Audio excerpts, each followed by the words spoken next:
గచ్చిబౌలిలో building కూలిన ఘటనకు సంబంధించి మరొక కీలక అప్డేట్ మనం చూస్తున్నాం. మాదాపూర్ టీపీబీఓ అధికారి సంతోష్ కుమార్ పై సస్పెన్షన్ వేటు పడడం మనకు తెలిసిందే. సస్పెన్షన్ ఉత్తర్వులు జారీ చేసింది సిఎంసి.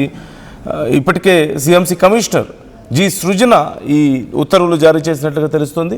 ఈ సాయంత్రం అక్రమ బిల్డింగ్స్ కూల్చివేతకు కూడా రంగం సిద్ధం చేస్తున్నారు. అంజయ్ నగర్ ఇప్పటికే హైడ్రా సిబ్బంది చేరుకున్నారు. 7 అంతస్తుల బిల్డింగ్ కూలిన ఘటనలో 5 ఫ్లాట్లు కూడా ధ్వంసం అయ్యాయి. తమకు నష్టపరిహారం ఎవరు చెల్లిస్తారు అంటూ బాధితులు ఆందోళన వ్యక్తం చేస్తున్నారు. అంజయ్ నగర్లో అక్రమ నిర్మాణాలు చాలా ఉన్నాయంటూ ఇప్పుడు అధికారులు చెప్తున్నారు. ఈ అంశానికి సంబంధించి చాలా ఉద్రిక్తత చోటు చేసుకుంటుంది. ఇప్పటికే ఓవైపు ఆ బిల్డింగ్ కూలినటువంటి నేపథ్యంలో ఆ శకలాలను తొలగించే ప్రయత్నం ఓవైపు కొనసాగుతుంది. అక్కడ మీరు చూస్తున్నారు ఆ క్రేన్స్ సాయంతో అవన్నీ కూడా అక్కడి నుంచి తొలగించే ప్రయత్నం చేస్తున్నారు. మరోవైపు పక్క బిల్డింగ్లో మా ఫ్లాట్స్ దెబ్బతిన్నాయి, మా బిల్డింగ్ దెబ్బతిన్నది, దీనికి నష్టపరిహారం ఎవరు చెల్లిస్తారు అంటూ ఆ బిల్డింగ్ యజమాని కూడా ఆందోళన వ్యక్తం చేస్తున్నాడు. ఇదిగో పక్క బిల్డింగ్ మనకు కనిపిస్తోంది. మరోవైపు మరిన్ని అక్రమ కట్టడాలను గుర్తించి వాటిని కూల్చివేసే ప్రయత్నం కూడా చేస్తున్నట్లుగా తెలుస్తోంది. ఈ నేపథ్యంలో ఇప్పుడు గచ్చిబౌలిలో టెన్షన్ వాతావరణం కనిపిస్తోంది. హైడ్రా అధికారులు చర్యలు తీసుకోవడానికి సిద్ధమవుతున్నారు. సో ఏం జరుగుతోంది ఇప్పుడు అక్కడ మరిన్ని డీటెయిల్స్ తెలుసుకుందాం. మా ప్రతినిధి సురేష్ మనకు అందుబాటులో ఉన్నారు, గచ్చిబౌలిలో ఉన్నారు. సురేష్ ఆ ఘటనా స్థలం నుంచి. సురేష్, ప్రజెంట్ అక్కడ సిచ్యువేషన్ ఏంటి? ఓవైపు అధికారులు మరిన్ని అక్రమ కట్టడాలను గుర్తించారు, వాటిని కూడా కూల్చివేసే ఆలోచనలో ఉన్నారు అంటూ తెలుస్తోంది. ఏం జరుగుతుంది అక్కడ?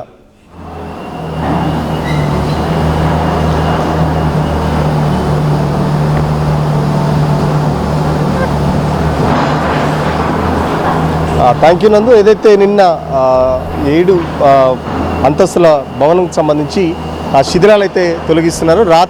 నిన్న రాత్రి భారీ వర్షం కారణంగా పనులకు కొంచెం ఆటంకం కలిగిన విషయం తెలిసిందే. సో పొద్దున ఉదయం నుంచి కూడా మళ్ళీ వర్క్ అయితే చాలా స్పీడ్గా చేస్తున్నారు. ఎందుకంటే ఇది కంప్లీట్ అయిన తర్వాత మధ్యాహ్నం 3 గంటల తర్వాత బాహుబలి క్రేన్ తీసుకొచ్చి ఏదైతే పైన ఉన్న మన ఈ బిల్డింగ్ పైన ఆ బిల్డింగ్ కూలి ఏదైతే దీని బ్యాక్ సైడ్ బిల్డింగ్ పడిందో ఈ జయదర్శిని అపార్ట్మెంట్ సంబంధించి ఆ పైన పెద్ద ఎత్తున ఒక స్లాబ్ అయితే చాలా పెద్ద ఎత్తున ఉంది. ఆ స్లాబ్ని తీయడం ఇప్పుడు ఈ బాహుబలి క్రేన్తోనే సాధ్యమవుతుందని చెప్పేసి కూడా అధికారులు చెప్తున్నారు. సో కింద అంతా కంప్లీట్ క్లీన్ చేసిన తర్వాత దాన్ని అంతా తుక్కుగా చేస్తున్నారు. సో అంతా క్లీన్ చేసిన తర్వాత అదంతా ఒక సైడ్కి పెట్టేసుకొని వెహికల్స్ ద్వారా ఇక్కడి నుంచి తరలించే ప్రయత్నం చేస్తున్నారు. మరో పక్కన ఈ బిల్డింగ్తో పాటు ఇటు సైడ్కున్న ఇంకొక సైడ్ బిల్డింగ్ కూడా ఇప్పుడు ఏదైతే మన చూపిస్తున్న బిల్డింగ్ ఉందో ఆ వైట్ బిల్డింగ్ కూడా కంప్లీట్ ఒక పక్కకు ఒరిగిపోయిన పరిస్థితి.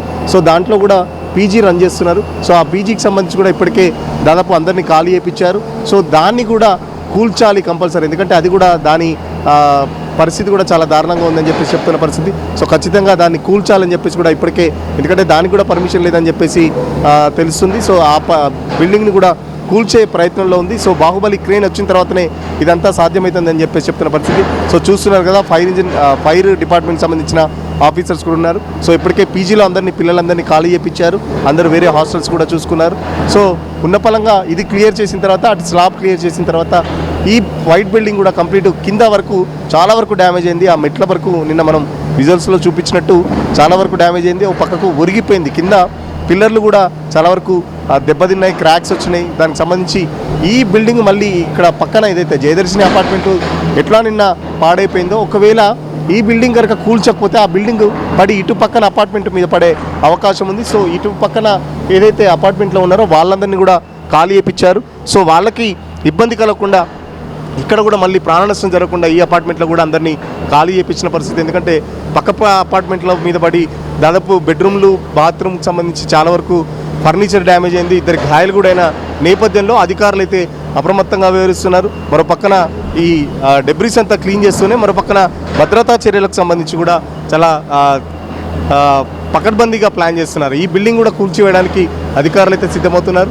సో మధ్యాహ్నం తర్వాత బాహుబలి క్రేన్ ద్వారా ఫస్ట్ ఆ పైన అదైతే ఆ శిథిలాన్ని తీసేస్తే మేజర్ ప్రాబ్లమ్ సాల్వ్ అయినట్టే. దాని తర్వాత ఈ బిల్డింగ్ కూల్చివేత సంబంధించి కూడా ప్రక్రియ మొదలవుతుందని చెప్పేసి ఆఫీసర్లు చెప్తున్నారు. సో ఇప్పటికే ఈ టౌన్ ప్లానింగ్ సంబంధించి ఆఫీసర్ని కూడా సస్పెండ్ చేయడం, మరో పక్కన సాజిద్ని కూడా అరెస్ట్ చేశారు. ఇంకొకరు పరారులో ఉన్నారు. ఇంకొకరు కూడా దానికి సంబంధించి అరెస్ట్ చేస్తామని చెప్పేసి పోలీసులు కూడా చెప్తున్నారు. సో రాత్రి నుంచి కూడా చాలా మంది ఇటు సిఎంసీ అధికారులు కానీ ఇటు హైడ్రాకి సంబంధించిన చాలా వరకు పనులు అయితే కొనసాగుతున్న పరిస్థితి. సో వర్షం పడుతుంది, ఆటంకం కలిగినప్పటికీ కూడా అధికారులు త్వరగా చేయాలని చెప్పేసి ఆదేశాలు ఇచ్చారు. సో దానికి సంబంధించి పనులు అయితే చాలా సురేష్, ఇప్పుడు పక్కన డ్యామేజ్ అయిన బిల్డింగ్ కూడా కూల్చడానికి ప్రయత్నిస్తున్నారా? ఒకవేళ పక్కన సో ఖచ్చితంగా నందు ఇప్పుడు ఆ బిల్డింగ్ అంతా ఫస్ట్ అయితే ఇది క్లియర్ చేస్తున్నారు, ఈ డెబ్రిస్ అంతా క్లీన్ చేసి ఇదైతే ఈ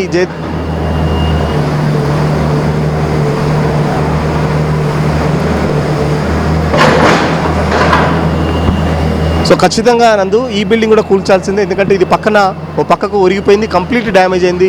మనం ఇప్పుడు అటు వెళ్ళి చూపెట్టలేని పరిస్థితి, ఎందుకంటే ఆ మీడియాని కానీ లేకపోతే ఎవరిని కూడా అలౌ చేయట్లేదు. వర్క్ జరిగేటప్పుడు మళ్ళీ ఏమన్నా ఇబ్బంది అవుతుందన్న రిస్ట్రిక్షన్స్ అయితే చాలా వరకు పెట్టారు. అటు అపార్ట్మెంట్లో ఇప్పుడు మనం పక్కన అపార్ట్మెంట్లోంచి విజువల్స్ అయితే చూపెట్టే ప్రయత్నం చేస్తున్నాం. సో వెనక్కి కూడా పోలీసులు ఎక్కడ పోనివ్వట్లేదు, ఎందుకంటే చుట్టుపక్కల ఆ బ్యాక్ సైడ్ ఉన్న పీజీలన్నీ ఖాళీ చేయించారు. 3-4 రోజుల వరకు ఎవరు పీజీలో ఉండొద్దని చెప్పేశారు. సో చూడొచ్చు కంప్లీట్ అక్కడ గేట్ లాక్ చేసిన పరిస్థితి. సో ఈ 2-3 దీని బ్యాక్ ఏదైతే బ్యాక్ సైడ్ ఉన్న 4-5 పీజీలు కూడా కంప్లీట్ మొత్తం ఖాళీ చేసిన పరిస్థితి. సో ఖచ్చితంగా పనులు కంప్లీట్ అయ్యేంత వరకు ఆ పీజీలో ఎవరిని కూడా ఉండనివ్వద్దని చెప్పేసి పీజీ నిర్వాహకులకు ఇప్పటికే చెప్పారు. మొత్తం భారీ బందోబస్తు మధ్య ఎవరిని కూడా రానివ్వట్లేదు, ఎందుకంటే పిల్లలు ఈ అపార్ట్మెంట్కి సంబంధించి కానీ లేకపోతే బయట నుంచి పెద్ద ఎత్తున ప్రజలు చూడడానికి వస్తున్నారు. నిన్న బిల్డింగ్ కూల్చిన ఘటన, అంటే బిల్డింగ్ కూలిన తర్వాత చాలా వరకు ఇక్కడ పెద్ద ఎత్తున ట్రాఫిక్ జామ్ అయింది. చాలా వరకు పీజీలో చదివే పిల్లలు కానీ లేకపోతే చాలామంది పిల్లలు చూడడానికి వస్తున్నారు. సో వాళ్ళందరినీ కంట్రోల్ చేయడానికి పోలీసులు కూడా పెద్ద ఎత్తున ఫోర్స్ పెట్టారు, మళ్ళీ ఎలాంటి ఇబ్బందులు తలెత్తకుండా. సో చూస్తున్నారు కదా, ఏదైతే వైట్ బిల్డింగ్ కూల్చడానికి ప్రయత్నిస్తారో దానికి సంబంధించి ఫైర్ సిబ్బంది కూడా వర్క్ చేస్తున్నారు. వాళ్ళ ఖాళీ కూడా కొందరు ఇంకా రూమ్లో ఉన్నట్టున్నారు, ఆ సామాన్లు కూడా తీసి బయటకు వేస్తున్న పరిస్థితి. సో ఇప్పటికే పీజీలో ఉన్న రూమ్స్ అన్ని దాదాపు మొత్తం ఖాళీ అయిన పరిస్థితి. సో ఖచ్చితంగా అది కూడా కూల్చివేత ప్రారంభం మధ్యాహ్నం తర్వాత అని చెప్పేసి చెప్తున్న పరిస్థితి. ఇటు సీఎంసీ అధికారులు కానీ హైడ్రా అధికారులు కానీ దగ్గరుండి కూల్చివేతలకైతే దగ్గరుండి పర్యవేక్షిస్తున్న పరిస్థితి. యా, రైట్ సురేష్, నేను మిమ్మల్ని మళ్ళీ కాంటాక్ట్ చేస్తాను for more updates. Thanks for the details. So పక్కనే ఉన్న డ్యామేజ్ అయిన బిల్డింగ్ని కూడా కూల్చే ప్రయత్నం చేస్తున్నట్లుగా తెలుస్తుంది. బట్ ఇప్పుడు అది అక్రమ కట్టడమా కాదా అనేది తెలియాలి. ఒకవేళ అక్రమ కట్టడం కనుక కాకపోతే కాంపన్సేషన్ పరిస్థితి ఏంటి? ఇప్పుడు పక్కన బిల్డింగ్ కూలిపోయి ఆ బిల్డింగ్ మీద పడింది కాబట్టి పక్క బిల్డింగ్ వాళ్ళు పే చేస్తారా కాంపన్సేషన్, లేకపోతే ఎవరు పే చేయాలి దానికి అనేది కూడా చాలా పెద్ద చర్చగా ఉంది. ఇప్పుడు మరోవైపు మరికొన్ని అక్రమ కట్టడాలను గుర్తించారు అంటున్నారు. ఆ అక్రమ కట్టడాలను కూడా కూల్చివేసే అవకాశం కనిపిస్తుంది, ఆ ప్రయత్నాల్లో ఉన్నారు. ఒకవేళ అదే కనుక జరిగితే చాలా ఉద్రిక్త పరిస్థితులకు దారితీసే అవకాశం ఉంది. యూస్ మీ ఒపీనియన్స్ ఏంటి ఈ విషయంలో? కామెంట్ చేయండి.